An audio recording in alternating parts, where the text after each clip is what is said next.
예, 안녕하세요. 저는 두산 퓨얼셀 파워의 박정건 팀장이라고 합니다. 먼저 오늘 두 명이 이제 발표를 좀 할 텐데요. 처음에는 이제 아마 기술적인 부분들, 회사 소개, 이런 거를 좀 말씀드리겠고요. 그 다음 두 번째로는 이제 채용 관련된 부분, 이렇게 좀 나눠서 말씀을 드리겠습니다. 두산 퓨얼셀 파워에서 지금 이제 판매 생산하고 있는 제품 기술 같은 경우는 이제 연료전지라고 하는 기술입니다. 그래서 아직은 좀 생소하신 분들이 좀 많이 있을 텐데 아마도 이제 뭐 현대자동차에서 많이 지금 팔고 있는 넥소, 뭐 수소자동차를 생각하시면 아마 좀 아시는 분들이 좀 많이 있을 것 같습니다. 그래서 연료전지라고 하는 거는 이제 수소하고 산소를 연료로 해서 전기하고 열을 발생시키는 그런 이제 약간 소형 케미컬 플랜트 제품이라고 좀 보시면 되고요.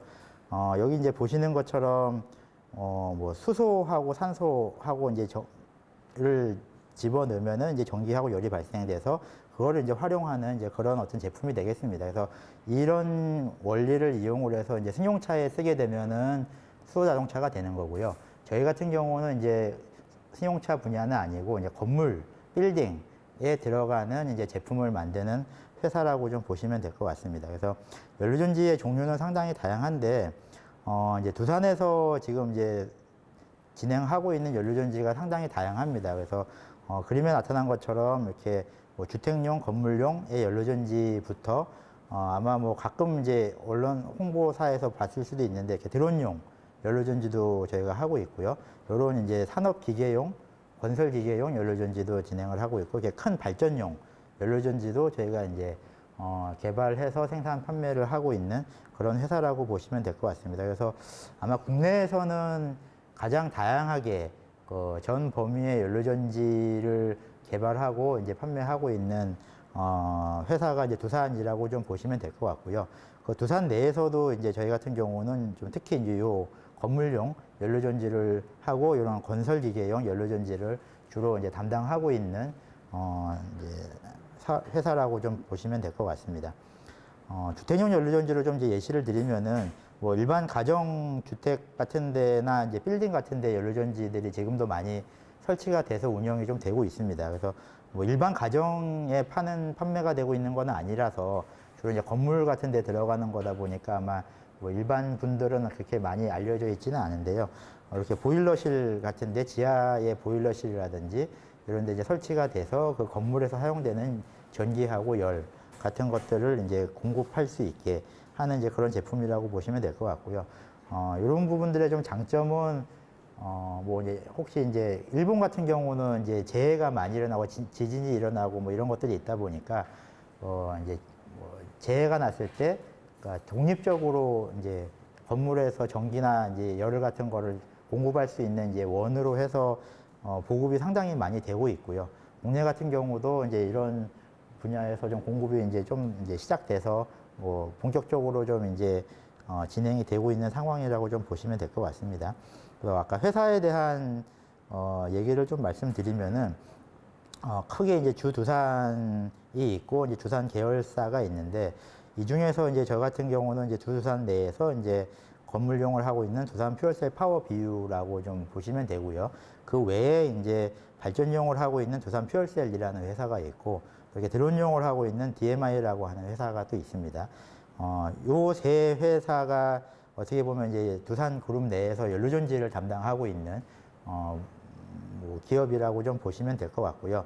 그 외에도 이제 뭐 두산 에너빌리처럼 뭐 가스터빈이라든지 수소터빈 아니면 풍력, 뭐 원자력 이런 부분들을 하는 이제 회사도 있고, 뭐 이렇게 지게차, 뭐 산업 차량 같은 것들을 이제 하는 데들도 있어서 이런 연료전지하고 이제 이런 부분들하고 이제 뭐 협력할 부분들이 앞으로 좀 많이 있을 것 같습니다. 두산 퓨얼셀 파워 같은 경우는 이렇게 주로 이제 이런 정치형 연료전지를 위주로 해서 쭉 개발이 진행돼 왔고요. 최근 보통 이제 나오고 있는 부분들이 이렇게 좀 새로운 제품들 또 많이 하고 있습니다. 그래서 뭐 세부적인 내용은 사실 여기서 말씀드리기가 조금 복잡해서 어렵지만 이제 다양한 연료전지들이 있는데 그 중에서도 이제 뭐 저온에서 운전되는 연료전지도 있고 자동차처럼 고온에서 좀 운전되는 연료전지들도 있고 상당히 좀 여러 타입의 연료전지가 있는데 그런 여러 타입의 연료전지들을 다 이제 개발을 하고 있는 상황이라고 좀 보시면 될 것 같고요. 이런 이제 건물용 연료전지 분야에서는 사실 뭐 국내에서 가장 앞서 나가는 회사라고 좀 보시면 될 것 같습니다. 현재 저희 크게 두 군데 지금 이제 사업장이 있고요. 연구소하고 이제 뭐 영업팀 같은 쪽은 이제 경기도 수지 성북역 있는 쪽에 건물 내에 지금 저희가 이제 들어와 있고요. 그다음에 이제 제조 공장 같은 경우는 경기도 화성에 위치해 있습니다. 그래서 아마 제조나 뭐 품질, 뭐 생산 이런 쪽에 이제 취업이 되시는 분들은 이제 아마 화성 쪽에서 근무를 하시게 될 거고, 뭐 영업 서비스, 연구 개발 하는 분들은 이제 경기도 수지 쪽에서 이제 근무를 하시게 될 것 같습니다. 뭐 다양한 이제 기술들을 개발을 해서 저희가 뭐 한 10년 넘게 기술을 좀 축적해 와 있어서 연료전지 분야에서는 뭐 정치형 이런 연료전지 분야에서는 국내에서 아마 가장 좀 높은 수준의 연료전지 제품을 생산 판매하고 있는 회사라고 좀 보시면 될 것 같고요. 판매하고 있는 제품들 간단히 말씀드리면 이렇게 주택에 들어가는 연료전지, 그 다음에 건물에 들어가는 이제 연료전지 타입이 있습니다. 그리고 요거 같은 경우는 현재 저온에서 이제 운전되는 연료전지로서 이제 수소 자동차에 들어가는 기술하고 이제 거의 유사한 기술이라고 좀 보시면 될 것 같고요. 한 가지 다른 거는 자동차 같은 경우는 이제 수소 탱크를 안에 이제 정착해서 쓰고 있습니다. 이제 수소를 공급받으려면은 그러니까 수소 탱크를 통해서 받는 거고요. 정치형 같은 경우는 현재는 이제 그 집안에 들어오는 도시가스를 이제 연료를 써서 도시가스를 이제 분해해서 거기서 수소를 만들어서 이제 사용하는 그런 게 좀 차이가 있고, 그 외의 부분들은 이제 동일한 기술이라고 좀 보시면 될 것 같습니다. 이렇게 뭐 그러니까 도시가스를 연료로 쓰는 제품들도 있고, 이제 순수 수소를 또 연료로 쓰는 제품들도 개발을 해서 좀 이제 준비를 하고 있습니다.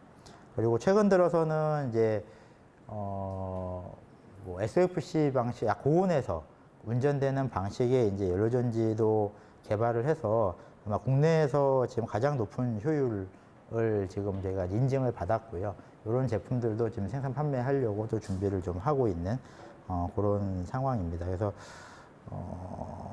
요거 같은 경우는 이제 국내에 어떤 식으로 연료전지가 이제 활용되고 있는지 아마 좀 사례를 좀 보여드리려고 한 거고요.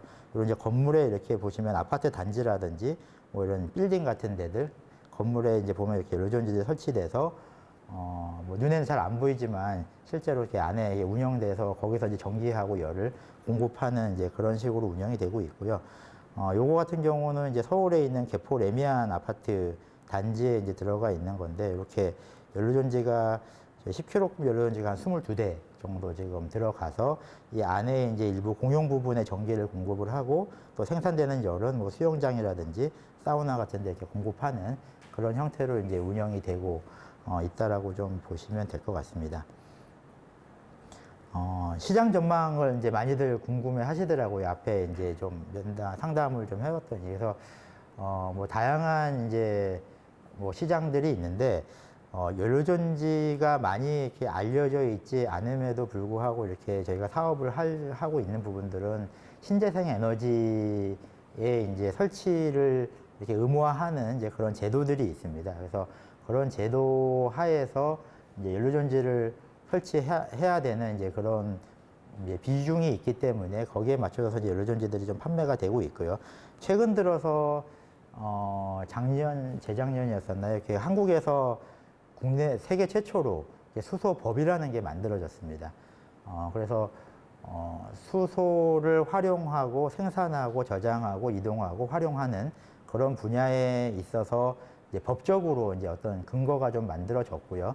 그래서 이 뭐 연료전지뿐만이 아니고 이제 수소를 생산하고 활용하는 이제 부분이 연료전지라고 좀 볼 수 있을 것 같은데, 그런 분야 같은 경우는 좀 이제 신재생 에너지라는 측면 때문에 약간 이제 사업적으로 정책적으로 기복이 있었던 사례가 기존에 좀 있었다고 한다면, 이제는 이제 법이라는 게 만들어졌기 때문에 좀 앞으로는 좀 이제 계속 지속 성장 가능한 아마 그런 분야라고 좀 보시면 될 것 같습니다. 그래서 최근 들어서는 이제 수소 생산 쪽에 많은 기업들이 또 지금 들어와서 좀 진행을 하고 있죠. 그래서 뭐 SK도 그렇고 롯데도 그렇고 포스코도 그렇고 아마 이제 신문 지상들에 좀 관심 있게 찾아보시면은 수소 생산을 대규모로 하겠다라고 하는 기사들을 아마 좀 보실 수 있을 겁니다.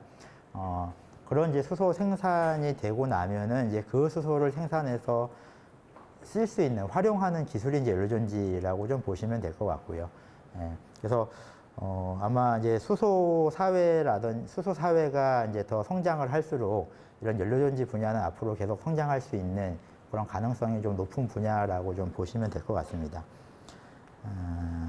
요거는 이제 뭐 유사한 내용이라서 좀 말씀 좀 드렸고요.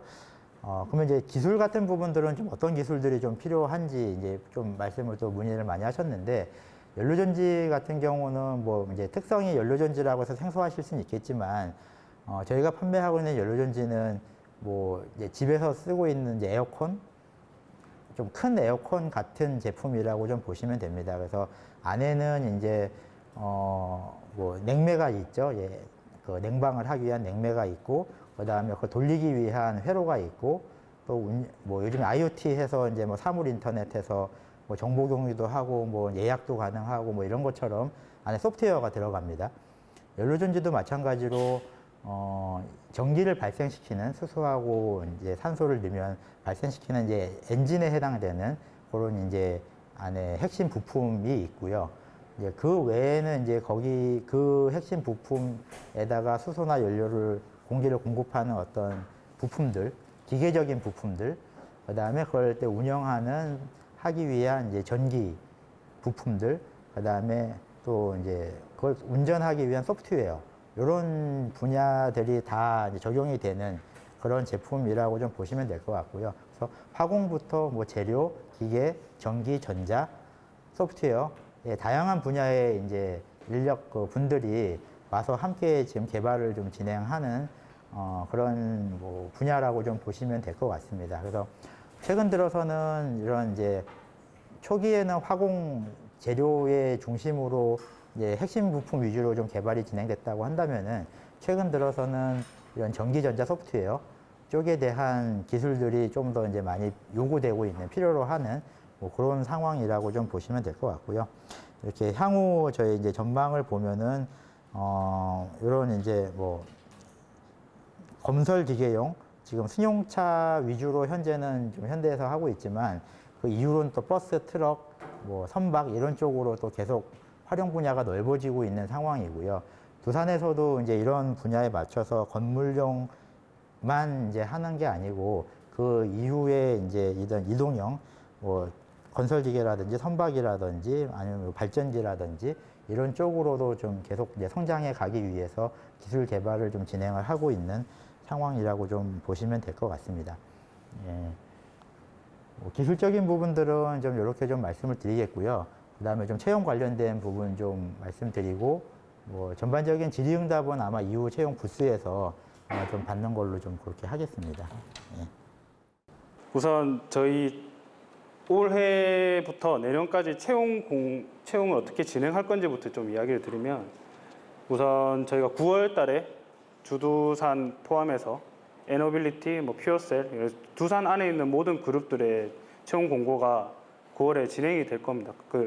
지금 여기 계시는 분들이 뭐 좀 경력직으로 오실 분들은 안 계신 것 같아서 다들 엄청 젊어 보이시기 때문에 9월 달에 채용 공고가 진행될 거라는 거, 그 확인은 여기 보이시는 커리어두산.com 들어가서 보시면 됩니다. 그리고 만약에 올해 지금 채용을 진행하기 어려우신 분들께서는 내년에 저희가 2월 달에 또 채용이 진행될 예정입니다. 근데 조금 성격이 달라요. 올해 진행되는 거는 저희 공채로 해서 바로 입사를 하시는 거고요. 내년 거는 공채도 똑같은 공채긴 한데 인턴 6개월, 9개월 정도, 이제 인턴 기간이 회사마다 조금씩 다릅니다.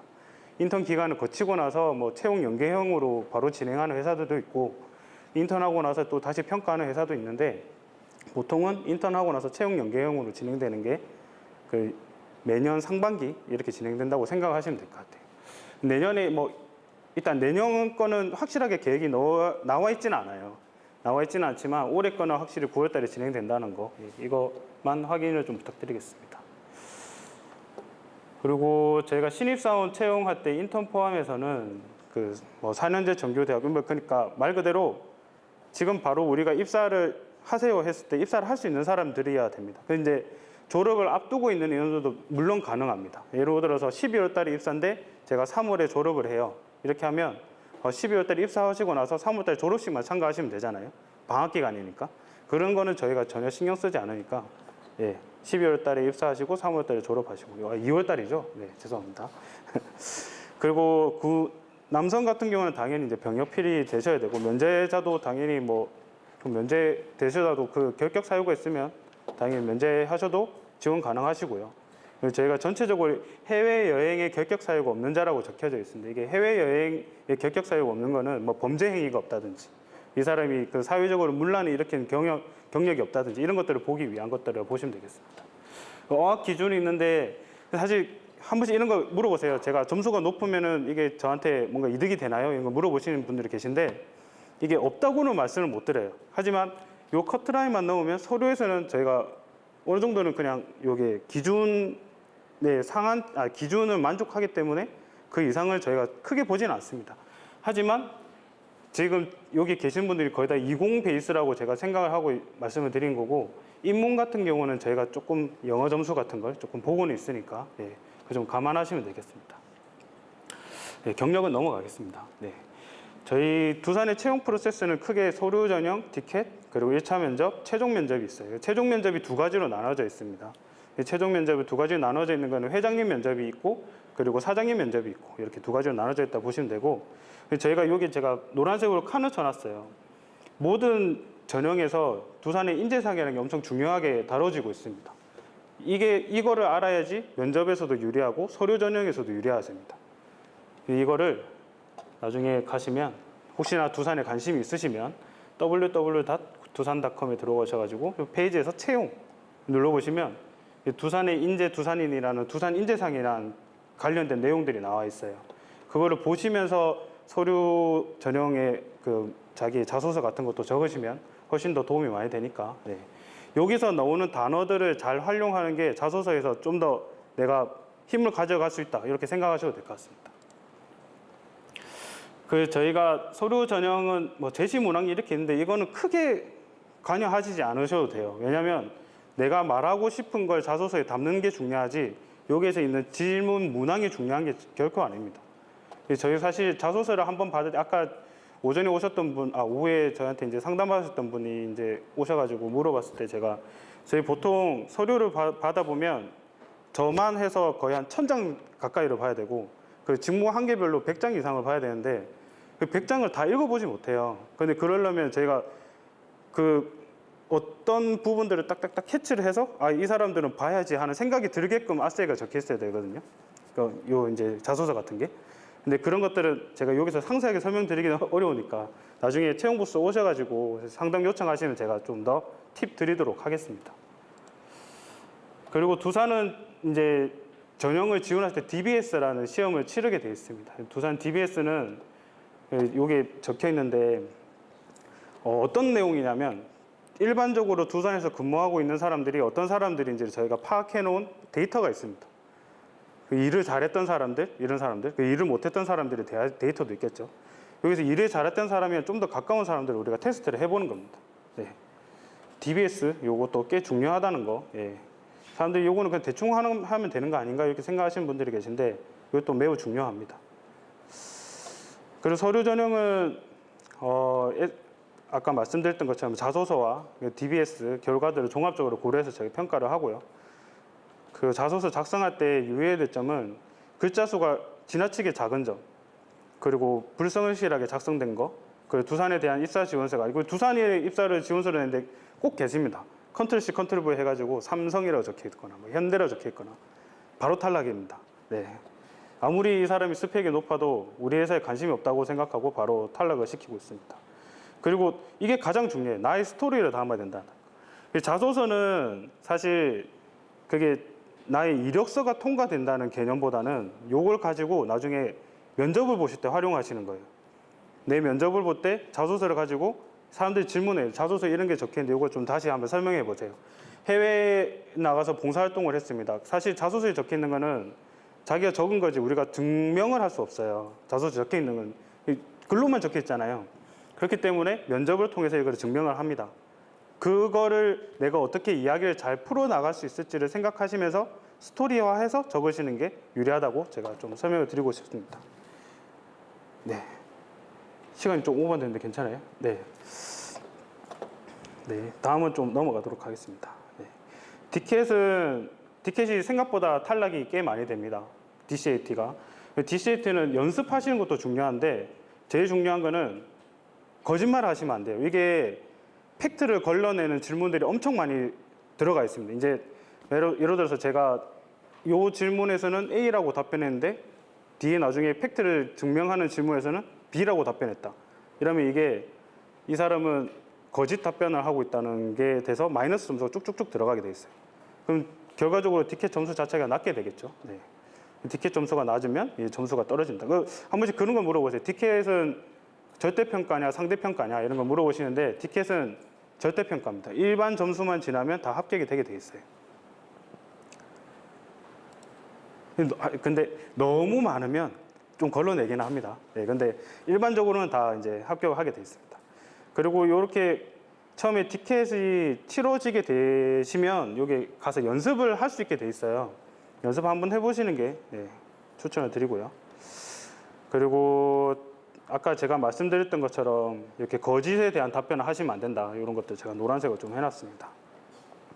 그 두산은 총 2가지의 면접으로 구성되어 있습니다. SI 면접 그리고 DIS 면접인데 SI 면접은 아까 제가 말씀드렸던 자소서 베이스의 면접이라고 생각하시면 돼요.